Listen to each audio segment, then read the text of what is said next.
peringatan Hari Kesiapsiagaan ini yang perlu ditekankan kepada semuanya. Yang pertama, peringatan dini itu harus ditindaklanjuti ya, dengan sejarah hidrometeorologi basah kemarin, bahwa perlu ditindaklanjuti dengan aksi yang lebih cepat, koordinasi yang lebih kuat, kesiapan yang benar-benar nyata di lapangan. Itu baru peringatan dininya betul-betul bisa berguna.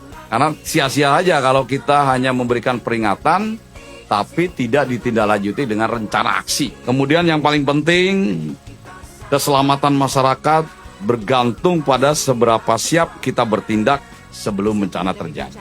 Kita harus betul-betul meningkatkan kemampuan, ya, dedikasi untuk mewujudkan itu. Kami sangat berterima kasih, mengapresiasi kepada BNPB yang telah menetapkan Banda Aceh sebagai tuan rumah.